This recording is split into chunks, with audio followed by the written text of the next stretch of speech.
काला कुआं एक सच्ची कहानी जैसे शीन नानी ने सुनाई। यह बात सन 1968 की है।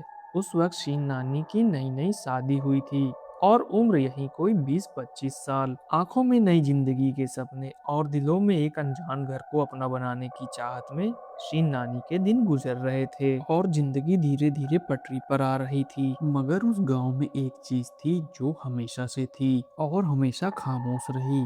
गांव के पश्चिमी छोर पर खेतों के उस पार एक पुराना कुआं था, बरसों से सूखा, बरसों से बंद। उसके मुंह पर एक भारी पत्थर की शिला रखी थी और उस पर ऊपर से एक और पत्थर दबाया हुआ था। गांव वाले कहते हैं ताकि कोई बच्चा गिर ना जाए, पर शीन नानी को हमेशा लगता था कि वो पत्थर किसी को बाहर से निकलने के लिए नहीं, बल्कि किसी को अंदर से निकलने से रोकने के लिए रखा गया था। गांव के बड़े बुजुर्ग बताते हैं कि मुल्क की आजादी से पहले के जमाने में उस कुएं में एक बूढ़ा फेरी वाला डूबकर मर गया था। वो अपना बोझ उठाए जा रहा था, तभी रास्ते में उसे प्यास लगने के कारण वह पानी पीने के लिए कुएं के पास पानी निकालने के लिए झुका और तभी उसका पैर फिसल गया। जब तक गांव वाले उसे निकालते तब तक वो जा चुका था। उस दिन के बाद से कुएं के आसपास अजीब बेचैनी रहने लगी। लोग कहते हैं रात को कुएं के भीतर से बूढ़े की खांसी सुनाई देती है। उस साल शरद ऋतु में शीन नानी खेतों से काम करके लौट रही थी।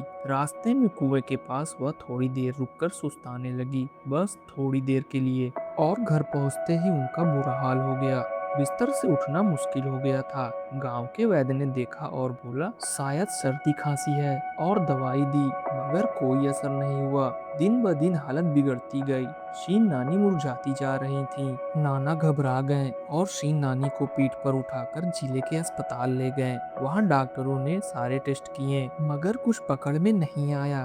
डॉक्टर बोले आज भर्ती कर दो, कल शहर से बड़े विशेषज्ञ आ रहे हैं, वे देखेंगे। उस रात शीन नानी अस्पताल के वार्ड में ही रहीं और उन्हें अचानक महसूस हुआ जैसे किसी ने उनका हाथ थाम लिया हो, बर्फ की तरह ठंडा हाथ। जब उनकी आंखें खुली तो सामने एक काली परछाई खड़ी थी, बहुत लंबी, पीठ की तरफ मुड़ी हुई, कंधे हिले रहे थे जैसे खांसते हुए कोई हिलता है। शीन नानी नाना को पुकारना चाहती थी, मगर आवाज ही नहीं निकल रही थी, जैसे किसी ने गले में अदृश्य मुट्ठी थाम रखी हो। वो परछाई धीरे धीरे मुड़ी, चेहरा दिखाई नहीं दिया, बस हाथ में दो काले कपड़े के जूते थे, ऊपर से सफेद फूल कढ़े हुए थे। परछाई झुकी और शीन नानी का पैर पकड़कर उन्हें जूता पहनाने लगी। नानी ने भी पैर छुड़ाने की पूरी कोशिश की, मगर जैसे देह में जान ही नहीं थी। जूता लगभग पैर में आ ही गया था। तभी परछाई ने धीमी और खुरदरी आवाज में कहा, मेरे साथ कुएं में चल, वहाँ बड़ा सूखापन है। शीन नानी का दिल कांप उठा।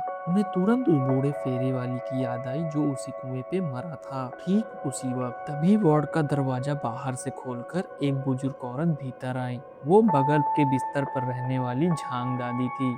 उनकी उम्र यही कोई 80 वर्ष की थी। आमतौर पर बिना लाठी एक कदम नहीं चल पाती थी, मगर उस रात वे बेहद स्थिर और बेहद शांत कदमों से चलकर आईं और वो सीधे परछाई के पास गई और बोली, इसे परेशान मत कर, ये अभी जवान है, मैं चलती हूँ तेरे साथ।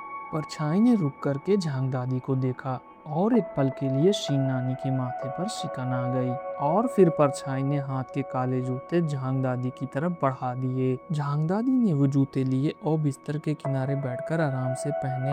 परछाई पास खड़ी रही। जूते पहनकर दादी उठी और परछाई के पीछे पीछे वार्ड से बाहर निकलने लगी। जाने से पहले दरवाजे पर रुककर उन्होंने मुड़कर शीन नानी को देखा, मानो जैसे झांग दादी की आंखें कह रही थीं कि घबराओ मत बेटी। और फिर वो वहां से चली गईं और उसी पल शीन नानी की आवाज वापस आ गई। उन्होंने चीख करके पुकारा, झांग दादी। तभी नाना अंदर आए और शीन नानी थरथर कांपते हुए सारी बात बताई, पर नाना को यकीन नहीं आया। बोले शायद बुखार से कोई बुरा सपना आ गया होगा। मगर अगली सुबह नर्स ने बताया झांग दादी रात को चली गई, एकदम चैन से, जैसे सो गई हो। यह बात सुनकर के शीन नानी की आंखों से आंसू बह निकले। वे समझ गई थी कि झांग दादी ने उनकी जगह परछाई के साथ चली गई। उसी दोपहर को बिना किसी दवाई के शीन नानी की तबीयत अचानक ठीक हो गई। वे खुद उठ बैठी और खाना भी खाया। यह देख करके डॉक्टर भी हैरान रह गए और यह बात वहीं खत्म हो जाती अगर कुएं ने उन्हें दोबारा ना बुलाया होता। उस घटना के कोई 6 महीने बाद शीन नानी गांव की ही एक औरत जो कि ली चाची थी, उनके साथ खेतों में कपास चुनने गई थी। शाम ढलने पर दोनों घर लौट रही थीं और उसी पुराने कुएं के पास से गुजर रही थीं कि अचानक शीन नानी को फिर से अपना नाम सुनाई दिया। उसी आवाज में वही खुरदुरापन और उसी भारीपन के साथ शीन नानी का कलेजा धक्के से रह गया। उन्होंने न जवाब दिया न पीछे मुड़कर देखा, बस ली चाची का हाथ थाम लिया और तेज कदमों के साथ आगे बढ़ गईं। तभी ली चाची ने पूछा कि कौन पुकार रहा है तुम्हें? शीन नानी बोली, कोई नहीं, शायद हवा का भ्रम है। मगर वो दोनों कुछ ही कदम चली थीं कि तभी आवाज फिर उठी और इस बार उसने ली चाची का नाम लिया। ली चाची। ली चाची ने बिना सोचे पलटकर कहा, कौन है? कौन बुला रहा है मुझे? आसपास कोई नहीं था, बस वो पुराना कुआं और एक पत्थर की शिला और चारों तरफ सन्नाटा था। शीन नानी का चेहरा पीला पड़ गया था और दोनों वहां से भाग करके गांव के भीतर पहुंचकर सांस ली। शीन नानी ने धीरे से कहा, चाची, तुम्हें जवाब नहीं देना चाहिए था। अगली सुबह ली चाची के पति ने शीन नानी का घर का दरवाजा खटखटाया। उनकी आवाज कांप रही थी। चाची रात को अचानक चली गई। बिस्तर पर लेटी थी जैसे सो गई हो, मगर चेहरे पर एक अजीब सी मुस्कुराहट थी। गांव के लोग कहने लगे कि कुएं ने ली चाची को खींच लिया क्योंकि उन्होंने उस आवाज का जवाब दे दिया था। उसके बाद गांव वालों ने मिलकर उस कुएं को ऊपर से मिट्टी से भर दिया और ऊपर से एक नीम का पेड़ भी लगाया। कहते हैं कि नीम का पेड़ बुरी आत्माओं को दबाए रखता है। आज उस जगह एक घना भरा पेड़ खड़ा है। जड़ के पास जमीन अभी भी थोड़ी सी धसी हुई लगती है, जैसे पुराने कुएं की निशानी हो। और गांव के बूढ़े कहते हैं कि रात को उस पेड़ के नीचे से अभी भी 3 आवाजें आती हैं, एक बूढ़े की खांसी और 2 बुजुर्ग औरतों की रोने की आहट। शायद वे आत्माएं उस भरे हुए कुएं के साथ ही वहीं कैद हो गईं, हमेशा के लिए। शीन नानी आज भी यही कहती हैं, जान दादी एक अच्छी इंसान थी, उन्होंने मेरी जान बचाई है। और एक बात हमेशा याद रखती हैं कि रात को किसी पुरानी जगह से, किसी सूखे कुएं के पास से अगर कोई तुम्हारा नाम लेकर के पुकारे तो चाहे जो हो जाए, पलटकर जवाब मत देना। यदि आपको स्टोरी पसंद आई हो तो आप हमारी वीडियो को लाइक और चैनल को सब्सक्राइब और या फिर आप हम पे फॉलो भी कर सकते हैं।